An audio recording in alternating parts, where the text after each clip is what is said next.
warahmatullahi wabarakatuh. Semangat pagi, pagi, pagi, yes. Bagaimana kabar anak-anak hari ini? Aku sehat, aku semangat, aku ceria. Oke anak-anak, ketemu lagi dengan Bu Deni. Hari ini kita akan belajar tema 5, subtema 4, pengalaman di tempat wisata, muatan pendidikan Pancasila dan kewarganegaraan atau PPKN. Seperti biasa, sebelum kita belajar, mari kita berdoa menurut kepercayaan masing-masing. Berdoa dimulai. Berdoa selesai. Anak-anak, coba perhatikan gambar ini. Ini adalah sebuah rumah adat. Tahukah kalian rumah adat apa namanya dan dari mana asalnya? Mari kita baca teks berikut. Liburan naik kelas telah selesai. Saat liburan, Beni melakukan perjalanan. Beni ke kampung halaman papanya. Kampung Papa Beni di Sumatera Barat. Ada rumah gadang di sana. Beni bertemu Siti di rumah gadang. Jadi, dari teks tersebut kita tahu bahwa gambar tersebut adalah rumah adat yang bernama Rumah Gadang berasal dari Sumatera Barat. Sekarang amatilah percakapan berikut. Percakapan Beni dan kakaknya. Kakak Beni bernama Tiur. Kak, lihat rumah gadang. Bagaimana kalau aku dan kakak masuk ke rumahnya? Aku dan kamu tidak boleh mengambil keputusan sendiri. Sebaiknya bicarakan dulu kepada papa dan mama. Oke anak-anak. Sekarang Bu Deni mau bertanya, apa yang disampaikan Tiur kepada Beni? Yang disampaikan Tiur adalah kami tidak boleh mengambil keputusan sendiri. Ya, jadi tidak boleh mengambil keputusan sendiri. Yang kedua, sikap apakah yang dilakukan? Yang dilakukan adalah harus bicarakan dulu kepada papa dan mama atau bermusyawarah. Sesuai dengan sila keberapakah sikapnya? Iya, musyawarah adalah salah satu sikap atau perilaku sesuai dengan sila keempat Pancasila. Next. Nah, kamu tidak boleh mengambil keputusan sendiri ketika kamu pergi bersama. Ini termasuk contoh sikap sesuai sila keempat Pancasila. Sekarang berikan tanda centang pada gambar berikut. Contoh perilaku sesuai sila keempat Pancasila. Nomor 1. Papa, Beni, dan pemangku adat sedang bermusyawarah. Berarti iya sesuai dengan sila keempat. Nomor 2. Para pemangku adat sedang mengangkat tangan ketika bermusyawarah. Apakah termasuk sila keempat Pancasila?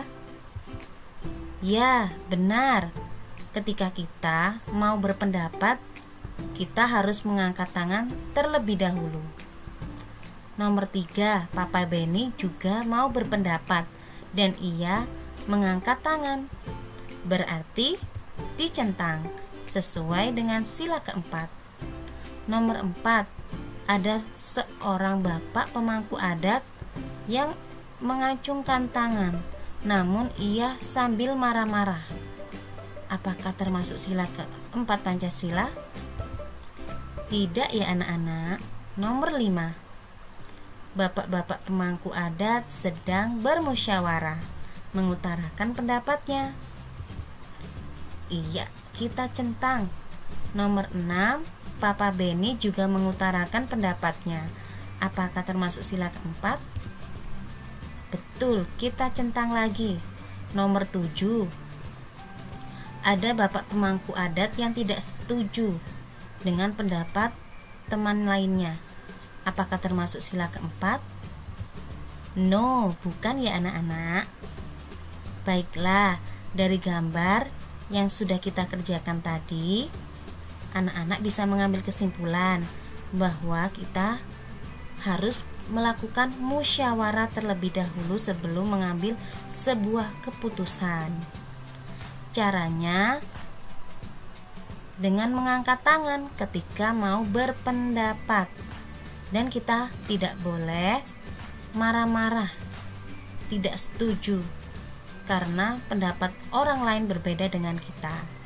Yang harus kita lakukan adalah kita menghargai pendapat orang lain dan menjalankan keputusan musyawarah dengan baik. Selanjutnya, gambar ini adalah contoh musyawarah di dalam kelas. Benny tidak mengambil keputusan sendiri ketika Benny menentukan ketua kelompok diskusi, sehingga Benny melakukan musyawarah. Nah, ini adalah cerita pengalaman Benny menerapkan sila keempat Pancasila. Saya, Siti, Dayu, Udin, Edo, Meli, dan Lani satu kelompok diskusi. Aku dan teman-teman akan menentukan ketua kelompok. Saat menentukan ketua kelompok harus mengambil suara. Caranya dengan menulis nama di kertas kecil dan menggulungnya. Nah, itu tadi adalah cerita pengalaman Benny. Coba sekarang ceritakan pengalamanmu, pengalaman yang sesuai dengan sila keempat Pancasila. Selanjutnya, mari kita baca teks berikut. Benny pergi ke Papua bersama Edo. Keluarganya bermusyawarah. Akhirnya, keluarga sepakat pergi ke Raja Ampat. Musyawarah merupakan contoh sikap yang baik karena sesuai sila keempat Pancasila. Sekarang, ayo kita berdiskusi. Kita sebutkan contoh sikap yang baik, sikap yang sesuai dengan sila keempat Pancasila di tempat wisata. Sikap sesuai sila keempat Pancasila. Yang pertama, bermusyawarah ketika akan menentukan tempat untuk makan. 2. Menjaga kebersihan di tempat wisata. 3. Menjaga ketentraman dan ketertiban di tempat wisata. 4. Menerima keputusan bersama saat menentukan waktu pulang dari tempat wisata. Nah, itu tadi adalah contoh atau sikap yang sesuai dengan sila keempat Pancasila. Selanjutnya, Benny pergi ke Pontianak. Benny mengunjungi pamannya. Paman mengajak Benny bakti sosial di Tugu Katulistiwa. Ini dia contoh bakti sosialnya. Di Tugu ada orang yang mengecat, ada yang memungut sampah, ada juga orang yang memotong rumput. Benny bertugas mencabut rumput. Benny bersama pamannya dan beberapa orang lainnya. Bakti sosial merupakan sikap yang baik, sikap yang sesuai sila kelima Pancasila. Sekarang berikanlah tanda centang pada gambar yang menunjukkan contoh sila kelima. Nomor 1.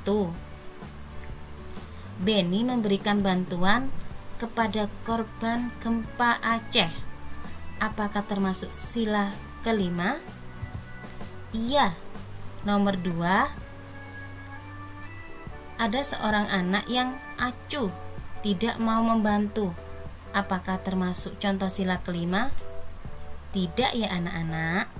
Nomor 3. Lani membantu ibu dengan menyumbangkan beberapa beras kepada ibu tersebut. Apakah termasuk sila kelima? Ya, betul sekali. Dicentang ya.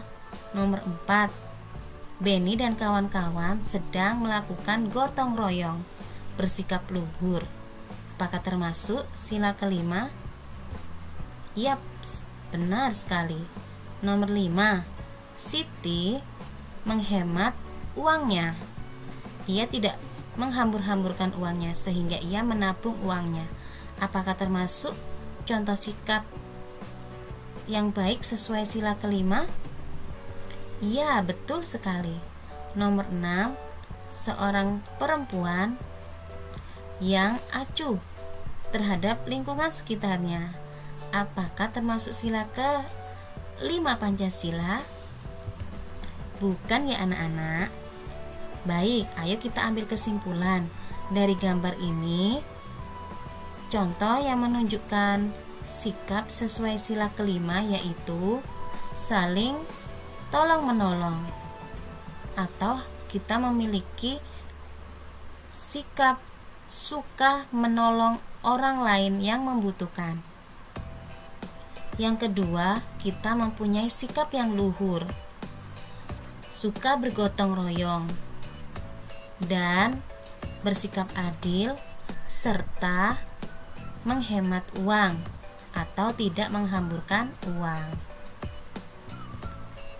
Teman-teman, coba ingat kembali pengalamanmu, pengalaman melakukan kegiatan sesuai sila kelima Pancasila.